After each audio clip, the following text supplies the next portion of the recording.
Maya Johnson adjusted her blazer as she walked down the airport terminal, her heels clicking confidently against the polished floor. As CEO of TechFlow Industries, she had built a billion-dollar empire from nothing. Today's flight to Miami would seal the biggest deal of her career. First class, C2A, she told the gate agent, presenting her boarding pass with a warm smile. The agent barely glanced up. Economy boarding hasn't started yet.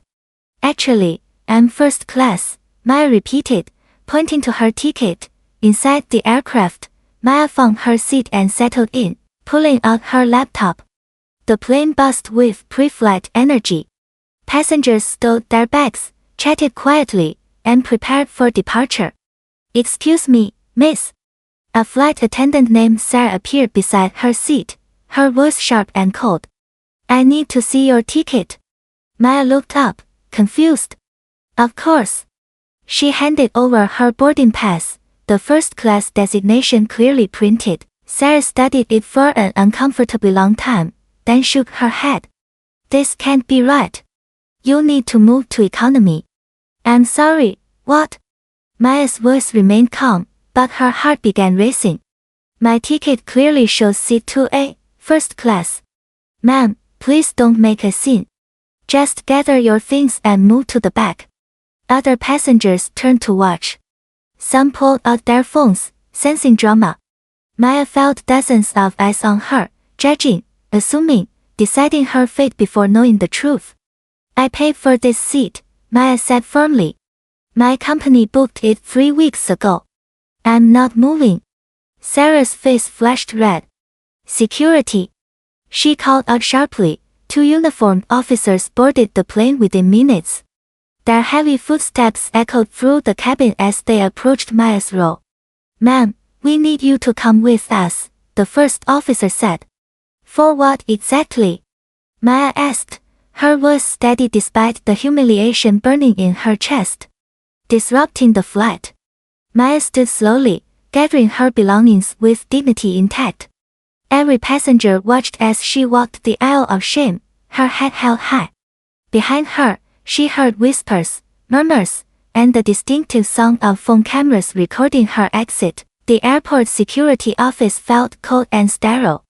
Maya sat across from 2 officers who barely looked at her during questioning. Flight attendant says you refused to follow crew instructions, one officer said, filling out paperwork. I showed my valid first-class ticket and refused to give up my paid seat, Maya corrected. That's not the same thing. 4 hours later, Maya finally boarded another flight, this time in economy. Her phone buzzed constantly with notifications, but she ignored them until landing in Miami. Her assistant Alex met her at baggage claim, tablet in hand and worry etched across his face. Maya, you need to see this, Alex said, showing her the screen. The video had gone viral. 5 million views in 6 hours. Comments poured in from around the world, most expressing outrage and support. The hashtag Skyline Shame was trending globally. The whole world saw what they did to you, Alex said softly. Maya watched the footage once, her jaw tightening as she relived the humiliation. Then she closed the tablet and looked at Alex with determination in her eyes. Good, she said. Now they'll see what I do about it. Back in New York, Maya called an emergency meeting with her legal team. David Chen, her longtime attorney, had already begun researching.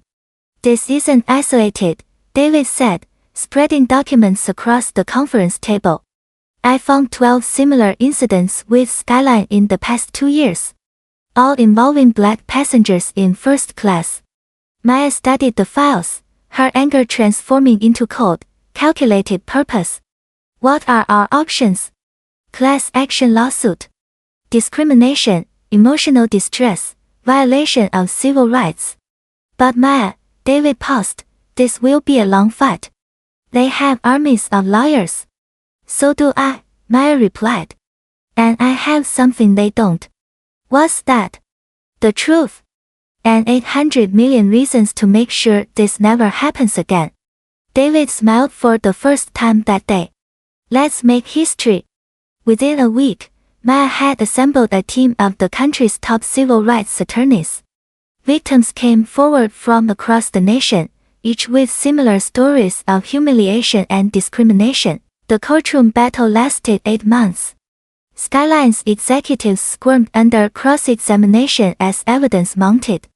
Employee testimonies revealed systematic bias training that targeted minority passengers. Internal emails showed executives joking about keeping the riffraff out of first class. On a crisp October morning, the jury delivered their verdict: $800 million in damages. The largest airline discrimination settlement in history, but Maya wasn't finished. She used the money to establish the Equal Skies Foundation, ensuring fair treatment for all travelers. Skyline was forced to implement comprehensive anti-bias training and hire a diversity oversight board. Today, Maya still flies first class. But now, she travels in a world she helped change, where dignity isn't determined by the color of your skin, and justice soars at 30,000 feet.